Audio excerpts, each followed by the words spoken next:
राहुल प्रियंका से हो गई उद्धव की बात। नीतीश नायडू जल्द ही इंडिया में होंगे शामिल। एनडीए से नाता तोड़ हाथ से हाथ मिलाएंगे नीतीश और नायडू। शाह को कहेंगे बाय बाय। दोस्तों, आखिरकार वो तस्वीर आ ही गई जिसका इंतजार लंबे समय से था। अब बिहार के मुख्यमंत्री नीतीश कुमार और आंध्र प्रदेश के मुख्यमंत्री चंद्रबाबू नायडू इंडिया गठबंधन में अगर दिखाई देते हैं तो आप समझ जाइए बीजेपी के खिलाफ एकजुट होकर गरजते नजर आएंगे। और यही वो दो नेता होंगे जो एनडीए के खिलाफ जमकर हमला बोलेंगे। आखिर मैं किस तस्वीर की बात कर रहा हूं यह मैं आपको थोड़ी देर में क्लियर कर दूंगा, क्योंकि उद्धव ठाकरे और राहुल गांधी के हाथ में हाथ डालकर नीतीश कुमार और नायडू मुस्कुराते हुए दिखाई दें तो इसमें कोई हैरानी की बात नहीं होगी। दिल्ली में उद्धव ठाकरे के कदम से इस वक्त बीजेपी में हलचल है। ऐसा लग रहा है शिवसेना उद्धव गुट के चीफ उद्धव ठाकरे ने फैसला ले लिया है। अब बीजेपी के रणनीतिकारों को उसी के अंदाज में जवाब दिया जाएगा। दोस्तों, सियासी गलियारे से जो बात निकलकर सामने आ रही है उसके मुताबिक उद्धव ठाकरे ने अपने बेटे आदित्य ठाकरे को एक मैसेज के साथ दिल्ली भेजा है। यह मैसेज कांग्रेस नेता राहुल गांधी के लिए है। उद्धव ठाकरे की ओर से राहुल के लिए मैसेज भेजे गए। मैसेज में ऐसी क्या बात है जिसकी वजह से कह रहा हूं उद्धव ठाकरे ने अब पक्का इरादा बना लिया है कि वो नीतीश और चंद्रबाबू नायडू को किसी भी कीमत में एनडीए से दूर करके इंडिया गठबंधन में लाएंगे। सवाल यह भी है कि आखिर नीतीश कुमार और चंद्रबाबू नायडू क्यों बीजेपी का साथ छोड़ने के लिए तैयार होंगे। आखिर इससे बिहार के मुख्यमंत्री नीतीश कुमार और आंध्र प्रदेश के मुख्यमंत्री चंद्रबाबू नायडू को क्या फायदा होगा। दोस्तों, क्योंकि अब अगर इंडिया गठबंधन के साथ नहीं आए तो समझिए खेल नीतीश और चंद्रबाबू नायडू की राजनीति से हो जाएगा। वह कहीं के नहीं रहेंगे। यही बात दोस्तों उद्धव ठाकरे नीतीश और नायडू को समझाना चाहते हैं, लेकिन उससे पहले कांग्रेस नेता राहुल गांधी को अपने भरोसे में लेना चाहते हैं। इसके साथ ही राहुल और अरविंद केजरीवाल को फिर से सियासत के एक ही ट्रैक पर लाने की मुहिम में जुट गए हैं। दोस्तों, दिल्ली विधानसभा चुनाव के बाद यह कहा जा रहा था कि इंडिया गठबंधन में दरार आ गई है। यह दावा बीजेपी के नेताओं की ओर से बढ़ चढ़कर किया जा रहा था, लेकिन विधानसभा चुनाव की वजह से इंडिया गठबंधन में हल्की दरार नजर आ रही है। इसे अब पाटने की पहल इंडिया गठबंधन में शामिल अलग अलग पार्टियों के नेताओं ने शुरू कर दी है। इसमें सबसे पहले बड़ी पहल सपा अध्यक्ष अखिलेश यादव ने की। दरअसल दिल्ली में अखिलेश के बेहद ही खास सांसद राजीव रॉय ने एक डिनर पार्टी दी। इसमें कांग्रेस और आम आदमी पार्टी के दो कद्दावर नेताओं को बुलाया गया। ये दोनों ही नेता अपनी पार्टी के आला नेताओं के करीबी हैं, यानी राहुल गांधी और अरविंद केजरीवाल इन पर विश्वास करते हैं। जिन सांसदों को अखिलेश यादव ने अपने खास नेता के जरिए डिनर पार्टी में बुलाया उसमें कांग्रेस की ओर से राज्यसभा सांसद के जरिए राहुल और केजरीवाल के पास अपना संदेश भेजा है।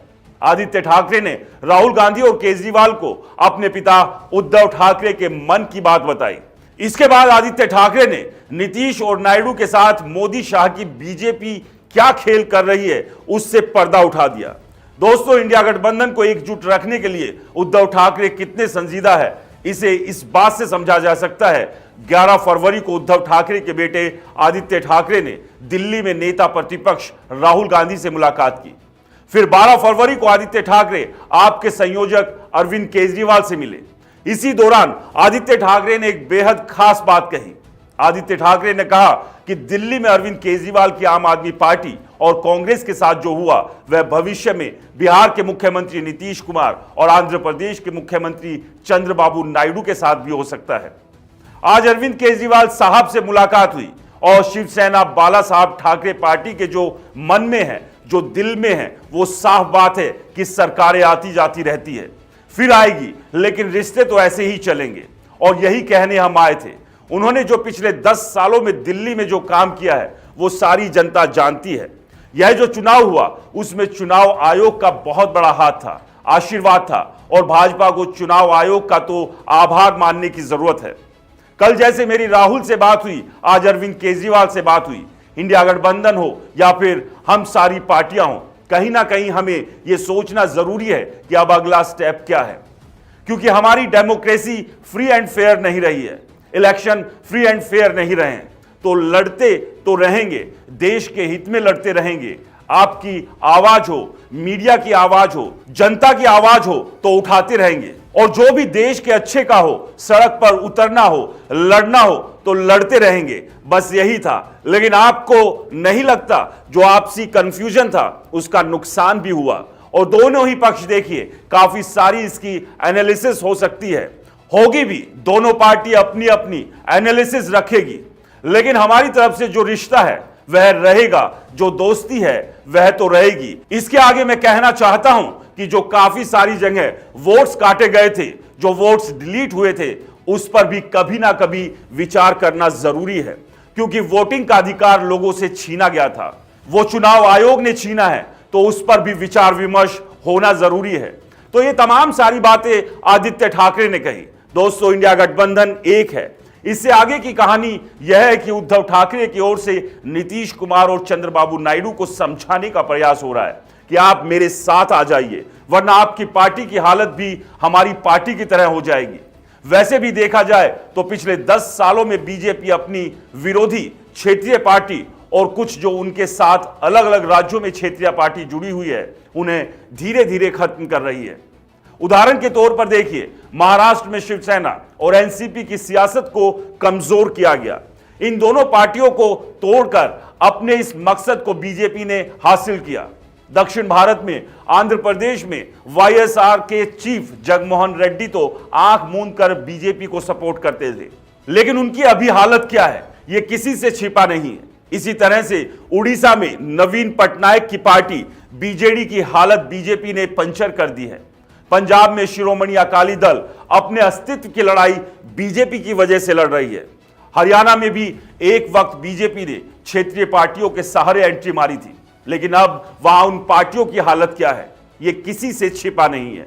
यही नहीं, बिहार में नीतीश कुमार की पार्टी जेडीयू को धीरे धीरे बीजेपी कमजोर करती जा रही है।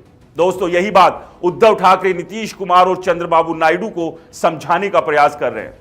अब दोस्तों, आप कहेंगे अगर नीतीश और नायडू उद्धव की बातों पर विश्वास कर मान लीजिए एनडीए से अलग हो भी जाए, तो फिर उनकी राजनीति के लिए अगला रास्ता क्या होगा?